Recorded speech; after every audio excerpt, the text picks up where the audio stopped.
أشهد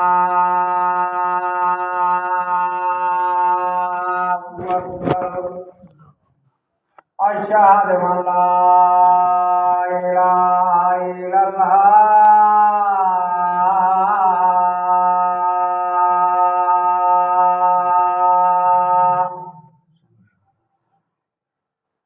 أشهد أن لا إله إلا الله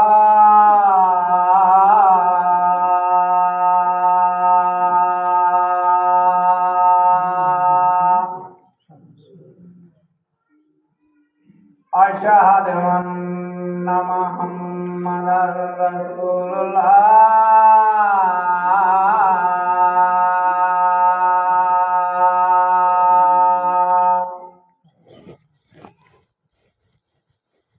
أشهد أن محمدا رسول الله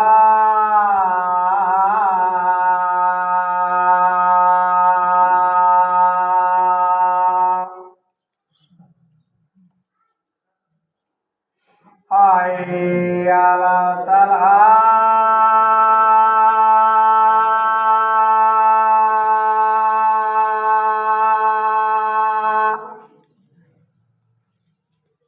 حي على الصلاة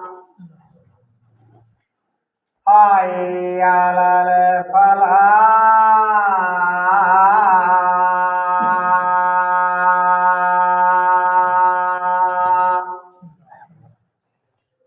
حي على الفلاح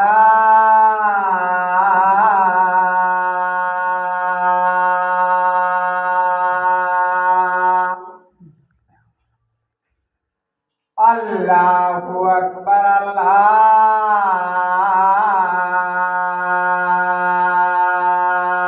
الله أكبر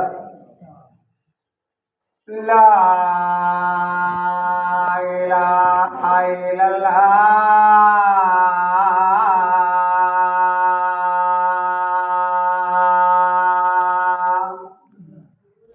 اللهم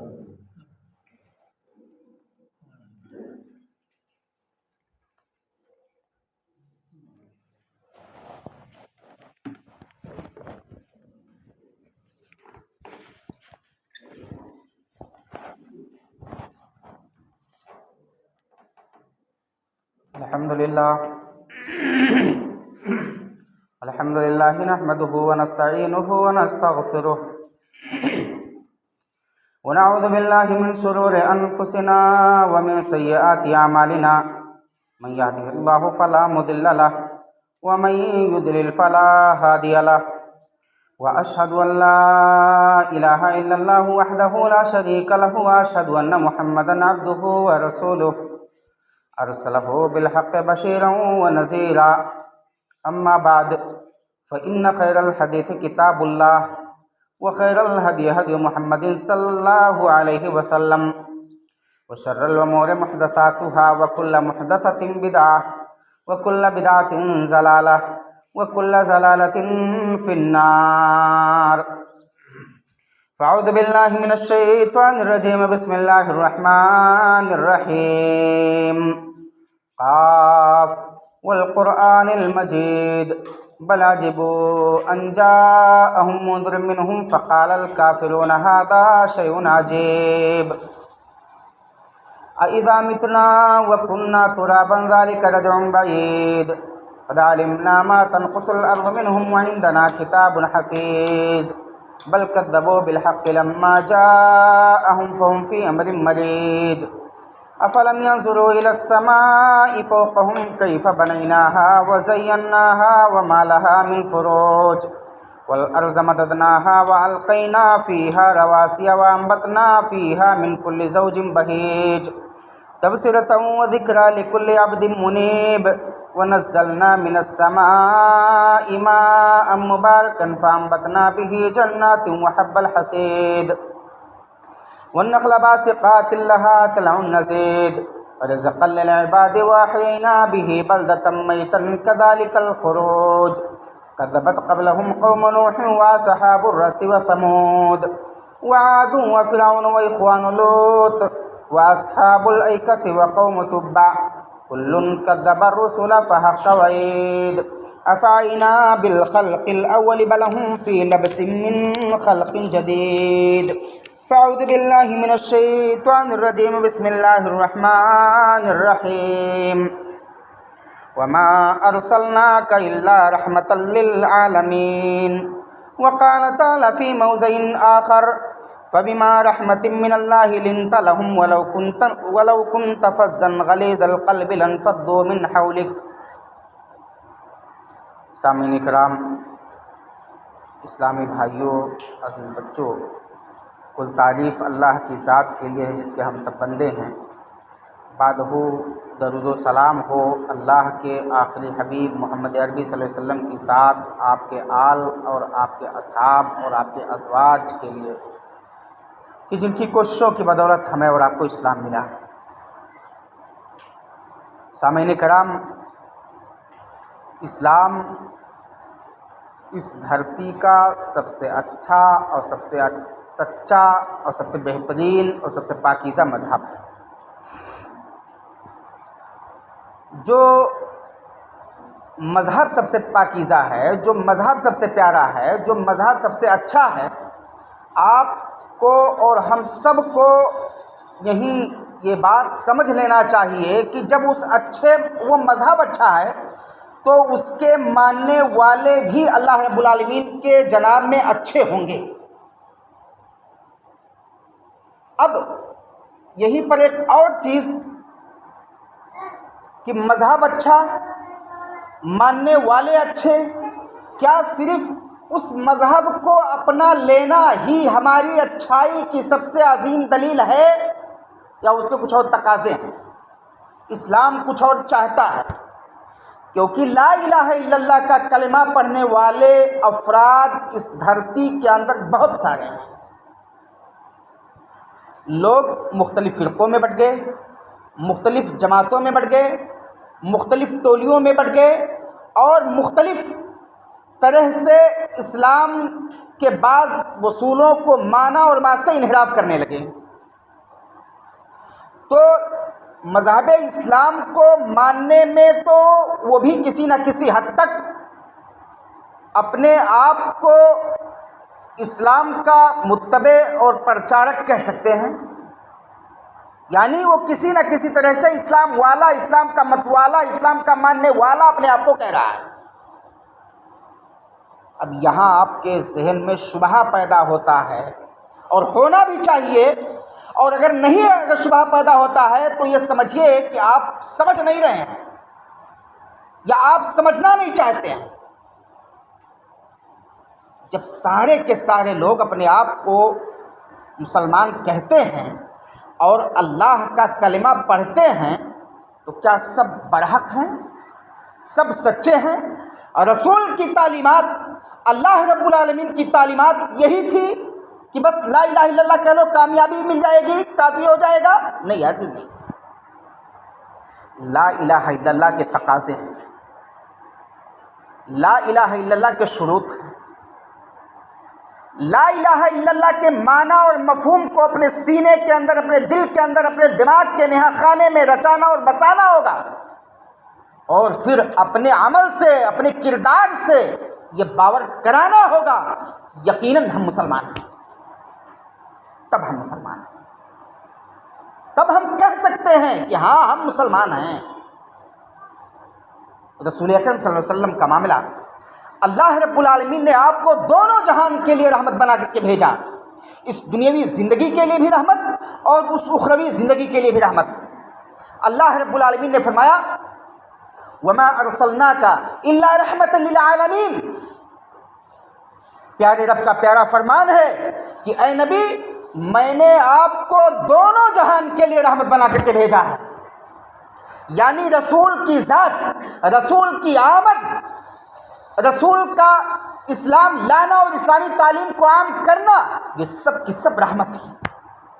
لیکن ہم اور آپ اس رحمت کو رحمت کب سمجھیں گے؟ جب رسول کی تعلیمات پر عمل کرتے ہوئے رسول کی باتوں کے حقیقی پرچارک بن جائیں. اور رسول کن باتوں کا پرچار کرتے ہیں، کن باتوں کو کہتے ہیں، یہ اللہ رب العالمین کی جانب سے وحی ہوتی ہے، اور انہی باتوں کو رسول اللہ صلی اللہ علیہ وسلم اپنے صحابہ کو، اپنے متبعین کو بتاتے ہیں اور وہی پیغام سناتے ہیں. یعنی رسول اپنی طرف سے کوئی کلام نہیں کرتے ہیں، رسول کا کلام اشوائی نہیں ہوتا ہے. ہم اور آپ جب چاہتے ہیں منہ کھولتے ہیں، چاہے اچھا بولیں یا برا بولیں، جس بھی انداز میں بولیں، چیخیں چلائیں، نرمی کی گفتگو کریں، کر سکتے ہیں. لیکن رسول کی گفتگو، رسول کی پیاری باتیں، رسول کے اعمال، رسول کے حرکات، رسول کے سکنات معمولی نہیں تھی. اما عائشہ رضی اللہ تعالیٰ عنہ سے رسول اللہ صلی اللہ علیہ وسلم کے اخلاق کے تعلق سے، آپ کی کردار کے تعلق سے سوال کیا گیا کہ آپ کے اخلاق کیسے ہیں. اما عائشہ رضی اللہ تعالیٰ عنہ ام المومنین یہ جواب دیتی ہیں، کان خلقہ القرآن، یہ تو قرآن کا مجسمہ ہے. قرآن کی تعلیمات کو سمجھتے ہیں، عمل کرتے ہیں، اور پھر انہی باتوں کا پرچار کرتے ہیں. یہ ایسی ذات ہے. ہم اور آپ قرآن سنتے ہیں، سمجھتے ہیں، حدیث سنتے ہیں، سمجھتے ہیں، عمل کے باب میں کوڑے ہوتے ہیں، کچھ نہیں کرتے ہیں عمل، اور دھڑلنے سے اپنے آپ کو کہتے ہیں کہ ہم مسلمان ہیں. کیا اسلام کے ساتھ آپ بھونڈا مذاق نہیں اڑا رہے ہیں؟ غور کرنا چاہیے، سنجیدگی سے سوچنا چاہیے. پھر اس کے بعد ہمارے اور آپ کے اندر جو کمیاں ہیں ان کی اصلاح کر کے صحیح اسلام کا متبع، اللہ رب العالمین کی حقیقی تعلیمات کا متبع، نبی اکرم صلی اللہ علیہ وسلم کی تعلیمات کا متبع اپنے آپ کو بنانا چاہیے اور انہی تعلیمات کو عام کرنا چاہیے. رسول اکرم صلی اللہ علیہ وسلم کے ساتھ یہ دونوں جہان کے لیے رحمت اور ہر اعتبار سے رحمت. اللہ رب العالمین نے نبی کو آخری نبی بنایا، نبی کو آخری رسول بنایا. اس کا یہ مطلب بھی نہیں ہے کہ آپ سے پہلے اللہ رب العالمین نے کسی قوم میں نبی نہیں بھیجا تھا. اللہ رب العالمین کا پیارا فرمانا ہے، وَلِكُلِّ قَوْمٍ هَادٍ، میں نے ہر قوم میں ڈرانے والا بھیجا تھا، ہر قوم میں لوگوں کو آگاہ کرنے والا بھیجا تھا کہ حقیقی معبود کون ہے، صحیح کیا ہے، اور اسلام کی تعلیمات کیا ہیں. جاؤ اور لوگوں کو بتلاؤ. پھر اس کے بعد نبی اکرم صلی اللہ علیہ وسلم کو اللہ رب العالمین نے بھیجا. تو نبی اکرم صلی اللہ علیہ وسلم کو جب اللہ رب العالمین نے بھیجا اور آپ کو نبوت و رسالت دی، تو ایک اعتراض یہ ہوتا ہے کہ نبی کی یہ خواہش تھی کہ ان کو نبی بنایا جائے. حالانکہ یہ اعتراض بھی باطل ہے. غار حرا کے اندر نبی اکرم صلی اللہ علیہ وسلم چھپے ہوئے ہیں.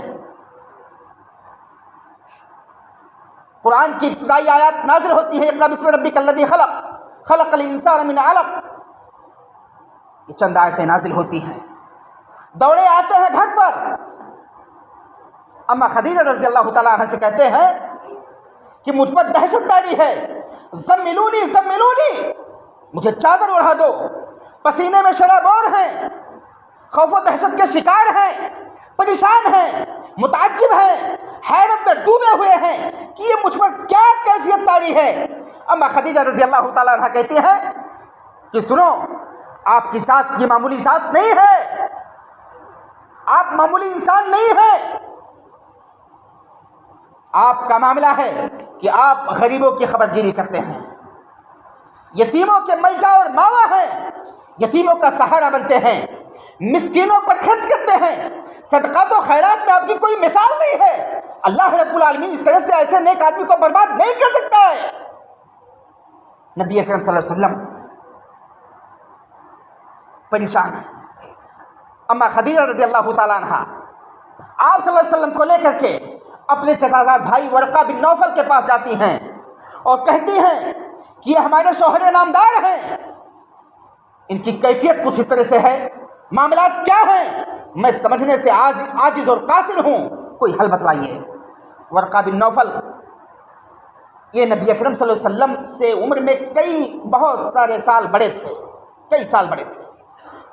یعنی آپ کی پیدائش ورقہ بن نوفل کے ساتھ ہوتی ہے، اور جب کسی انسان کا بچپنا اس کے بزرگوں کے سامنے سے گزرا ہوتا ہے تو اس انسان کی حقیقت اور کیفیت کو وہ زیادہ بہتر بتاتا ہے، سمجھتا ہے۔ ورقہ بن نوفل کے سامنے نبی اکرم صلی اللہ علیہ وسلم کی پیدائش ہوئی تھی، اور نبی اکرم صلی اللہ علیہ وسلم کی ذات کے تعلق سے ورقہ بن نوفل کے سامنے پوری سیرت موجود تھی۔ ورقہ بن نوفل کہتے ہیں یہ تو آخری نبی ہے۔ یہودیوں کے بڑے عالم تھے ورقہ بن نوفل، کہتے ہیں کہ ہماری کتابوں میں اللہ رب العالمین نے جس نبی کی نشاندہی کی تھی یہ تو وہی نبی ہے، وہ سارے اوصاف، وہ سارے کمالات ان کے اندر موجود ہیں،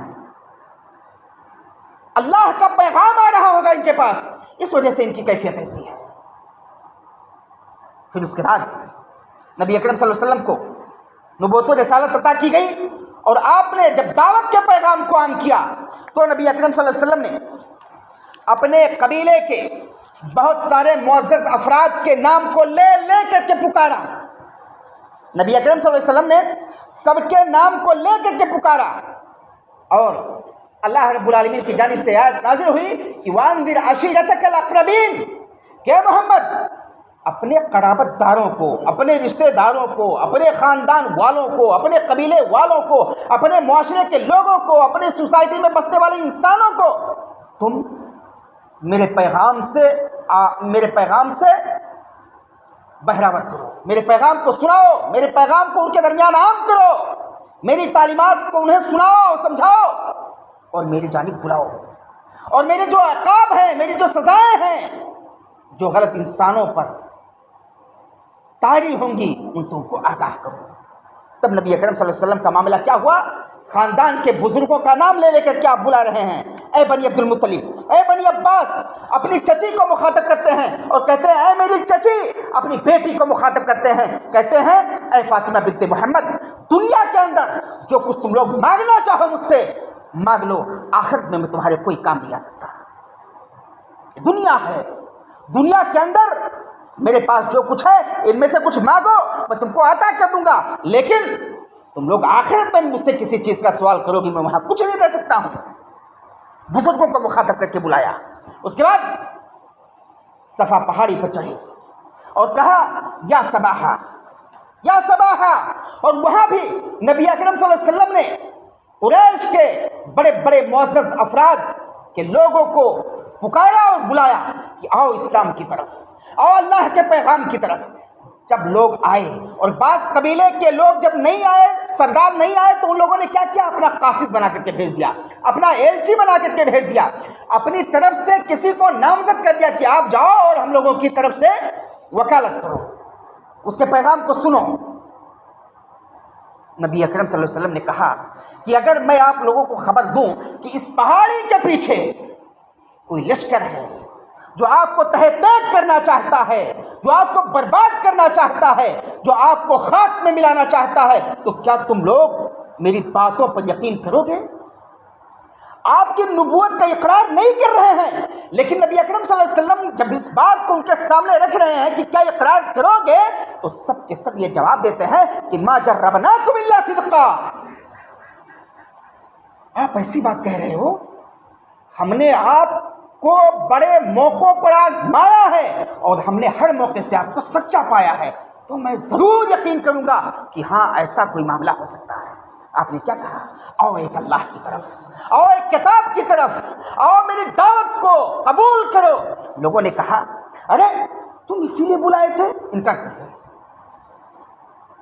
قوموں نے انکار کر دیا، یعنی نبی اکرم صلی اللہ علیہ وسلم کو ہر موڑ پر پریشان کیا گیا، ہر موڑ پر پریشان کیا گیا۔ شروع میں مکہ کے اندر نبی اکرم صلی اللہ علیہ وسلم چھپ چھپ کر کے دعوت تبلیغ کر رہے ہیں، اعلانیہ دعوت و تبلیغ نہیں کر رہے ہیں، حتیٰ کہ وہ اہل مکہ نبی اکرم صلی اللہ علیہ وسلم کو اتنا پریشان کر رہے ہیں کہ آپ کو مکہ چھوڑنے پر مجبور ہونا پڑ رہا ہے۔ مکہ چھوڑتے ہیں، خانہ کعبہ کی جانب رخ کرتے ہیں، اس کو دیکھتے ہیں نظر رحمت کی نظر سے، بھری نظروں سے دیکھتے ہیں، روتے ہیں، تکلیف محسوس کرتے ہیں اور کہتے ہیں کہ خانہ کعبہ اگر اہل مکہ کے لوگ مجھ پر اس قدر ظلم و زیادتی نہ کرتے تو میں تجھ سے دور ہی نہیں ہوتا۔ یعنی اتنی محبت تھی اس مکہ سے نبی اکرم صلی اللہ علیہ وسلم، لیکن پھر بھی کفار مکہ آپ کو ہر موڑ پر پریشان کرتے تھے، بہت پریشان کرتے تھے۔ سجدے میں جاتے ہیں، اونٹ کی اوجھڑی ڈال دی جاتی ہے آپ کی پیٹھ پر۔ طائف میں دعوت و تبلیغ کے لیے جاتے ہیں، وہاں پتھروں سے مار مار کر کے سنگسار کر دیا جا رہا ہے، جسم کے خون آپ کے نالین مبارک تک پہنچتے ہیں۔ اس کے باوجود نبی اکرم صلی اللہ علیہ وسلم لوگوں کے تعلق سے نرم دل ہوتے ہیں، لوگوں کے تعلق سے رحم دل ہوتے ہیں، شفیق ہوتے ہیں، نرمی کا مظاہرہ کرتے ہیں۔ اللہ رب العالمین نے فرمایا فَبِمَا رَحْمَةٍ مِّنَ اللَّهِ لِنتَ لَهُمْ وَلَوْ كُنتَ فَظًّا غَلِيظَ الْقَلْبِ لَانفَضُّوا مِنْ حَوْلِكَ۔ یہ جو تم رحمت کا مظاہرہ کر رہے ہو، لین کا مظاہرہ کر رہے ہو، نرمی کا مظاہرہ کر رہے ہو، یہ اللہ رب العالمین کی جانب سے ہے، یہ اللہ رب العالمین کی جانب سے ایک عطائی تحفہ ہے جو رحمت تمہارے دلوں کے اندر ڈال دی گئی ہے۔ اور ایک بات آگے سن لیجئے کہ وَلَوْ كُنْتَ فَظًّا غَلِيظَ الْقَلْبِ لَانفَضُّوا مِنْ حَوْلِكَ، اگر آپ سخت دل ہوتے، آپ سخت دل ہوتے، آپ کا دل پتھر جیسا ہوتا، لَانفَضُّوا مِنْ حَوْلِكَ، تو لوگ آپ کے قریب بھی آنا پسند نہیں کرتے۔ یعنی یہ رحمت کی جو صفت ہے اللہ رب العالمین کی، نبی اکرم صلی اللہ علیہ وسلم بھی اس سے متصف ہیں، اور اللہ رب العالمین نے بڑی ساری رحمت کی خوبیاں نبی اکرم صلی اللہ علیہ وسلم کے دل اور دماغ میں سرایت کر دی تھی، اتار دی تھی۔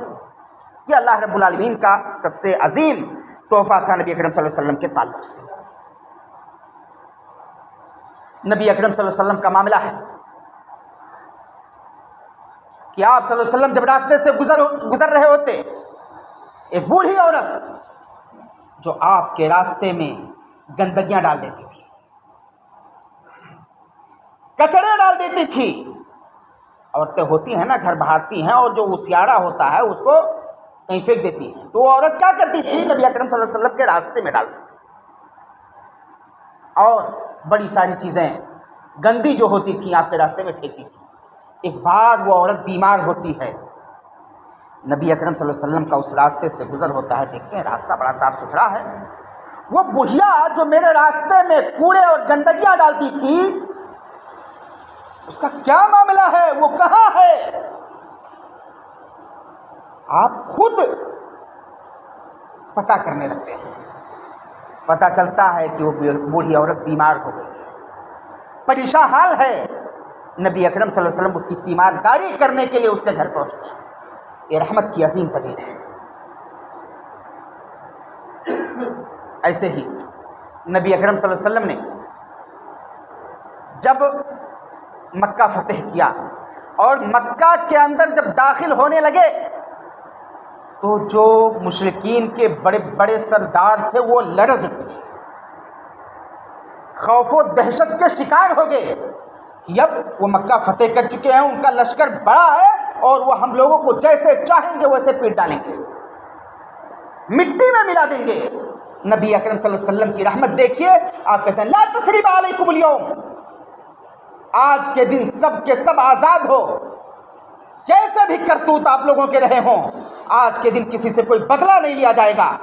آؤ دامن اسلام کی، آؤ اسلام کو اپنے گلے سے لگا لو، آؤ مذہب اسلام کے پرچارک بن جاؤ، آؤ اسلامی تعلیمات کے خوگر بن جاؤ، آج کسی سے کوئی بدلہ نہیں لیا جائے گا۔ یہ نبی اکرم صلی اللہ علیہ وسلم کی رحمت کی سب سے عظیم دلیل ہے۔ ایسے ہی نبی اکرم صلی اللہ علیہ وسلم کے ایک جلیل القدر صحابی طفیل الدوسی رضی اللہ تعالیٰ عنہ کو نبی اکرم صلی اللہ علیہ وسلم نے جب نامزد کیا دعوت و تبلیغ کے لیے کہ آپ اپنے معاشرے کے اندر دعوت و تبلیغ کریں، تو معاشرے کے افراد کا معاملہ یہ ہے کہ طفیل الدوسی کی دعوت کو قبول نہیں کر رہے ہیں۔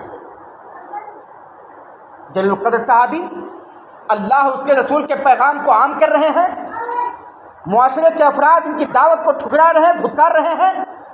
نبی اکرم صلی اللہ علیہ وسلم کے پاس لوٹ کر کے آتے ہیں، شکایت کرتے ہیں نبی اکرم صلی اللہ علیہ وسلم آپ کے پیغام کو لوگ قبول نہیں کر رہے ہیں، آپ ان کے حق میں بد دعا کر دیجیے۔ کیا کہتے ہیں؟ بد دعا کر دیجیے۔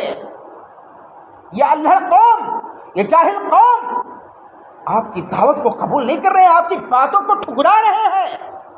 نبی اکرم صلی اللہ علیہ وسلم کی رحمت دیکھیے، آپ کہتے ہیں اللہم اہدی قومی فانہم لا یعلمون، اے اللہ تو میری اس قوم کو ہدایت دے دے، یہ ناسمجھ ہیں، یہ ناسمجھی میں ایسا کر رہے ہیں۔ اگر ان کے ہاں صحیح عقل و شعور آ جائے، بہترین عقل آ جائے، اچھا عقل آ جائے تو یہ ایسا نہیں کریں گے۔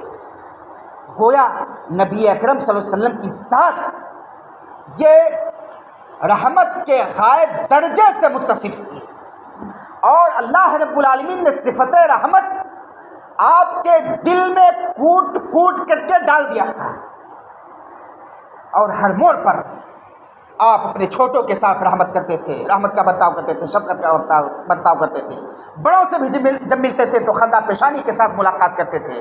جناب انس بن مالک رضی اللہ تعالیٰ عنہ کا معاملہ ہے، جو نبی اکرم صلی اللہ علیہ وسلم کے غلام تھے، خادم خاص تھے۔ وہ کہتے ہیں کہ میں آپ کی خدمت 9 یا 10 سال تک کیا۔ کتنا؟ 9 یا 10 سال۔ آپ نے مجھے کسی بھی موڑ پر کسی بھی مسئلے میں اف تک نہیں کہا۔ کیا آپ سے آپ کی منشا کے مطابق بات سرزد نہیں ہوتی رہی ہوگی؟ حتیٰ کہ ایک حدیث میں آتا ہے کہ نبی اکرم صلی اللہ علیہ وسلم نے مجھے کسی کام پر مکلف کیا کہ انس جاؤ فلاں کام کر لو۔ انس بن مالک رضی اللہ تعالیٰ عنہ جواب دیتے ہیں، کہتے ہیں میں نہیں جاؤں گا، میں وہ کام نہیں کروں گا۔ لیکن آگے انس بن مالک رضی اللہ تعالیٰ عنہ کہتے ہیں کہ میرے دل میں یہ بات تھی کہ میں کہہ تو رہا ہوں کہ میں کام نہیں کروں گا، لیکن میں جاؤں گا اور فوراً وہ کام انجام دوں گا۔ یعنی دل کے اندر وہ چیز تھی کہ میں کروں گا، لیکن میں نے زبان سے اسے کہہ دیا۔ نبی اکرم صلی اللہ علیہ وسلم نے کچھ نہیں کہا، کچھ نہیں کہا۔ تو رحمت کی عظیم اوصاف نبی اکرم صلی اللہ علیہ وسلم میں اللہ رب العالمین نے خوب ڈال دیا تھا، اور ہر موڑ پر نبی اکرم صلی اللہ علیہ وسلم رحمت کا، شفقت کا، نرمی کا مظاہرہ کرتے بھی تھے، اور لوگوں سے شفقت کے ساتھ ملتے بھی تھے۔ نبی اکرم صلی اللہ علیہ وسلم نے جب لوگوں کے درمیان دعوت کو عام کرنا شروع کیا تو سب کو ایک اللہ کی طرف بلایا، آؤ ایک اللہ کی طرف آ جاؤ، آؤ ایک اللہ کی عبادت کی طرف آ جاؤ، آؤ ایک رسول کی طرف آ جاؤ، آؤ ایک قرآن کی طرف آ جاؤ، آؤ اللہ کے فرشتوں پر ایمان رکھنے والے بن جاؤ، آؤ تقدیر اچھی ہو یا بری اس پر ایمان رکھنے والے بن جاؤ۔ یہ نبی اکرم صلی اللہ علیہ وسلم کی تعلیمات تھی۔ ایسے ہی نبی اکرم صلی اللہ علیہ وسلم اپنے صحابہ کرام کو جب مکلف کرتے تھے، کہیں بھیجتے تھے دعوت و تبلیغ کے لیے، تو ان کو بھی دعوت کے تمام اسلوب اور مذاہب کو سکھلاتے اور سمجھاتے ہیں۔ معاذ بن جبل رضی اللہ تعالیٰ عنہ کا معاملہ ہے، جب نبی اکرم صلی اللہ علیہ وسلم نے انہیں یمن کا گورنر بنا کر کے بھیجا تو آپ نے کیا کہا؟ یا معاذ انک تأتی قوما من اہل الکتاب فلیکن اول ما تدعوہم الیہ شہادۃ ان لا الہ الا اللہ۔ اے معاذ، آپ اہل کتاب کے یہاں جا رہے ہو دعوت و تبلیغ کے لیے، سب سے پہلے انہیں اللہ کی طرف آنے کی دعوت دینا۔ جہاد کے لیے جا رہے ہو، پہلے جھگڑا، لڑائی اور قتال نہیں کرنا ہے۔ اللہ رب العالمین نے نبی اکرم صلی اللہ علیہ وسلم کے تعلق سے بتلایا، ادعو الی سبیل ربک بالحکمہ والموعظۃ الحسنہ وجادلہم باللتی ہی احسن۔ تم حکمت کے ساتھ اللہ کی دعوتوں کو لوگوں کے سامنے پیش کرو۔ ادعو الی سبیل ربک بالحکمہ والموعظۃ الحسنہ، اور جب لوگ مزید سمجھنا چاہیں تو مثالیں دے کر کے قوموں کے معاملات اور واقعات کو بتلا کر کے ان کو سمجھانے کی کوشش کرو، تاکہ ان کا ذہن صاف ہو جائے اور حقیقی اسلام کے متبع ہو جائیں۔ اگر اس پر بھی نہ مانے، وجادلہم باللتی ہی احسن، تو تم مناقشہ کرو کہ ٹھیک ہے، تم اپنی دلیلیں لے کر کے آؤ، میں اپنی دلیلیں لے کر کے آتا ہوں، تم میری دلیلوں کی تردید کرو، میری دلیلوں کو رد کرو، اور میں تمہاری دلیلوں کا جواب دیتا ہوں، پھر اس کے بعد اس کی بات صحیح ہوگی، اس کو لوگ قبول کر لیں گے۔ یہ نبی اکرم صلی اللہ علیہ وسلم، اللہ رب العالمین نے نبی اکرم صلی اللہ علیہ وسلم کو نسخہ بتلایا تھا، وہی نسخہ نبی اکرم صلی اللہ علیہ وسلم اپنے صحابہ کرام رضی اللہ تعالیٰ عنہم اجمعین کو بتلاتے تھے۔ یہاں تک کہ نبی اکرم صلی اللہ علیہ وسلم کا معاملہ تھا کہ وہ اپنے صحابہ کرام رضی اللہ تعالیٰ عنہم اجمعین کو کہتے تھے کہ کسی بھی اعتبار سے کسی پر ظلم مت کرنا، ظلم و زیادتی سے بچنے کی تلقین کرتے تھے۔ ایسے ہی جناب علی رضی اللہ تعالیٰ عنہ کے تعلق سے ہے، حدیث ہے کہ خیبر ایک ڈھال بن چکا تھا۔ خیبر کو لوگ فتح کرنے سے ڈرتے تھے کہ خیبر ہم سے فتح نہیں ہوگا، وہاں کے یہودی بڑے مضبوط ہیں۔ نبی اکرم صلی اللہ علیہ وسلم صحابہ کرام کو جمع کرتے ہیں اور کہتے ہیں کہ کل میں ایک ایسے شخص کے ہاتھ میں جھنڈا دوں گا جس کے ہاتھ پر خیبر فتح ہو جائے گا۔ صحابہ کرام خوشی سے جھوم رہے ہیں، خوش ہو گئے کہ خیبر جو یہودیوں کے چنگل میں ہے، یہودیوں کی سرزمین ہے، اس کو نبی اکرم صلی اللہ علیہ وسلم فتح کر لیں گے، ایسا مژدہ سنا رہے ہیں، خوش ہیں۔ لیکن کیا کہا آپ نے؟ ایسے شخص کو سفیر بناؤں گا، ایسے شخص کو امیر بناؤں گا جو قافلے کا سردار ہوگا اور اس کی سرداری میں خیبر فتح ہو جائے گا۔ صحابہ کرام پوری رات خوشی میں سوئے نہیں، سب جھوم رہے ہیں، مست ہیں کہ مژدہ مجھے مل جائے، یہ مقام مجھے حاصل ہو جائے۔ صبح ہوتی ہے، لوگ ایک دوسرے سے استفسار کرتے ہوئے کہتے ہیں فلاں ہو سکتا ہے، وہ کہتے ہیں فلاں ہو سکتا ہے۔ نبی اکرم صلی اللہ علیہ وسلم کی آمد ہوتی ہے، آپ کہتے ہیں این علی بن ابی طالب، علی بن ابی طالب کہاں ہیں؟ صحابہ دائیں بائیں دیکھتے ہیں، کہتے ہیں ہے ہی نہیں، وہ بیمار پڑے ہیں، ان کی آنکھ آ گئی ہے، وہ عیش تکی آئی نہیں، ان کی آنکھ آ گئی ہے۔ آنکھ اٹھتا ہے نا، جس کو ہم اور آپ کہتے ہیں آنکھ اٹھ گیا ہے، اسی کو اردو میں کہا جاتا ہے آنکھ آ گئی ہے، اور عربی میں کہتے ہیں ہوا یشتکی آئی نہیں، کہ ان کی آنکھوں میں شکایت ہے۔ نبی اکرم صلی اللہ علیہ وسلم صحابہ کرام کو کہتے ہیں جاؤ اور انہیں بلا لاؤ۔ صحابہ جاتے ہیں، ان کو بلا کر کے لاتے ہیں۔ آپ صلی اللہ علیہ وسلم اپنا لعاب نکالتے ہیں، تھوک، اور ان کی آنکھ میں سلائی کی طرح پھیر دیتے ہیں۔ معجزہ دیکھیے، ان کی آنکھ اس قدر شفایاب ہو جاتی ہے کہ جیسے انہیں کوئی پریشانی لاحق نہیں تھی۔ پھر اس کے بعد کہتے ہیں علی بن ابی طالب یہ علم لیجئے، انفض علی رسلک حتی تنزل بساحتہم ثم ادعوہم الی الاسلام۔ اے علی، یہ جھنڈا لیجئے، اس قافلے کے تم سردار ہو، تمہیں خیبر فتح کرنے جانا ہے، اور تمہارے ہاتھ سے خیبر فتح ہو گیا ہے۔ ایک اور اس نبی اکرم صلی اللہ علیہ وسلم نے بتلایا تھا کہ جب میں جھنڈا دوں گا جس آدمی کو، اس کا معاملہ یہ ہے کہ وہ اللہ اور اس کے رسول سے محبت کرتے ہیں، اور اللہ اور اس کے رسول اس شخص سے محبت کرتے ہیں۔ صحابہ کرام کی ذات کا معاملہ یہ تھا کہ وہ سب کے سب اللہ اس کے پیغام کو سمجھتے تھے، عام کرتے تھے، محبت کرتے تھے، لیکن محبت میں علی بن ابی طالب رضی اللہ تعالیٰ عنہ کا مقام اس قدر بڑھا ہوا تھا کہ نبی اکرم صلی اللہ علیہ وسلم اس وصف کا حقیقی پیروکار علی بن ابی طالب رضی اللہ تعالیٰ عنہ کو ٹھہرائے کہ وہ اللہ اور اس کے رسول سے محبت کرتے ہیں، اور اللہ اور اس کے رسول اس سے محبت کرتے ہیں۔ ظاہر سی بات ہے تمام کے تمام صحابہ اللہ اس کے رسول کی بات کو مانتے تھے، ہر کوئی یہی چاہتا تھا کہ میں زیادہ محبت کرتا ہوں، میں زیادہ محبت کرتا ہوں، اور علم مجھے دیا جائے گا، خبر میرے ہاتھ پر فتح ہوگا۔ بعض کہتے تھے نہیں، یہ نہیں ہو سکتے ہیں، فلاں ہو سکتے ہیں، فلاں عمل میں بڑے ہوئے ہیں، وغیرہ وغیرہ باتیں آتی تھی۔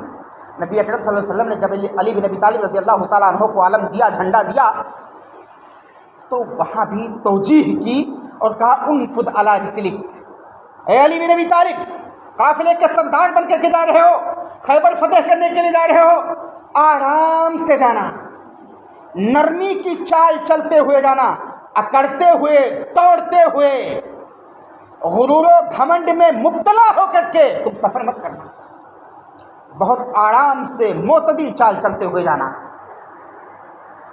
حتی تنزل بساحتہم، اور خیبر کے میدان میں آرام سے اتر جانا۔ پھر کیا کرنا؟ ثم ادعوہم الی الاسلام، اور پھر تم انہیں اسلام کی طرف بلانا، یہ نہیں فوراً جھگڑے اور تمام باتیں شروع کر دینا، نہیں، اسلام کے حقیقی پیغام کو ان کے سامنے پڑھنا، ان کو بتلانا، ان کے معنی اور مفاہیم کو سمجھانا۔ پھر کہہ رہے ہیں لَأَن يَهْدِيَ اللَّهُ بِكَ رَجُلًا وَاحِدًا خَيْرٌ لَكَ مِنْ حُمُرِ النَّعَمِ۔ اے علی بن ابی طالب، خیبر فتح کرنے کے لیے جا رہے ہو، اللہ کے پیغام کو عام کرنا، اسلام کی تعلیمات کو عام کرنا، ایک بات جان لو کہ اگر تمہارے ہاتھ پر کوئی ایک شخص بھی اسلام لے آیا تو تمہارے لیے بہت سارے سرخ اونٹوں سے، بڑے سارے مال سے، بڑے سارے اسباب سے، بڑے سارے جائیداد سے وہ بھاری ہوگا۔ یعنی نبی اکرم صلی اللہ علیہ وسلم جس قدر لوگوں پر رحیم اور شفیق اور مہربان تھے، وہی رحمت، وہی شفقت، اسی مہربانی کی تعلیم اپنے صحابہ کرام رضی اللہ تعالیٰ عنہم اجمعین کو دیتے تھے کہ ہر موڑ پر تم لوگوں کے ساتھ مہربانی کرتے رہنا۔ حفیظ جالندھری نے نبی اکرم صلی اللہ علیہ وسلم کہ اسلام کے پیغام میں کو عام کرنے کے تعلق سے جو مشکلات آئی ہیں اس کا نقشہ کھینچا ہے اور کہا ہے کہ قریشی عورتیں کانٹے بیابانوں سے لاتی تھیں، گزرگاہیں گلے گلزار وحدت میں بچھاتی تھیں، جھگڑتی بدزبانی کرتی تھی، فتنے اٹھاتی تھی، نجاست گھر کے دروازے پہ لا کر ڈال جاتی تھی، مگر وہ منبع جو دو سخا خاموش رہتا تھا، زباں سے کچھ نہ کہتا تھا، دعائیں خیر کرتا تھا۔ آج اسلام کے راستے میں پریشانیاں آ رہی ہیں اور آئے دن آ سکتی ہیں۔ ایسے موقع پر ہمیں اور آپ کو ایک دوسرے کے تئیں ہمدرد اور غمگسار بن کر کے رہنا چاہیے، اپنے بھائی کو بھائی سمجھنا چاہیے، اسلام کی تعلیمات کو سمجھنا چاہیے، عمل کرنا چاہیے، اور دوسروں کو بھی اسلامی تعلیمات سے آگاہ کرنے کی کوشش کرنی چاہیے، تاکہ ہم حقیقی معنوں میں مسلمان بن جائیں، اللہ والے بن جائیں، نبی اکرم صلی اللہ علیہ وسلم کی تعلیمات کو اپنانے والے بن جائیں۔ باری تعالیٰ ہمیں ہم تمام لوگوں کو ان باتوں پر عمل کرنے کی توفیق دے، آمین۔ وآخر دعوانا ان الحمد للہ رب العالمین۔ بارک اللہ لنا ولکم فی القرآن العظیم ونفعنی وإیاکم بالآیات والذکر الحکیم، انہ تعالی جواد کریم۔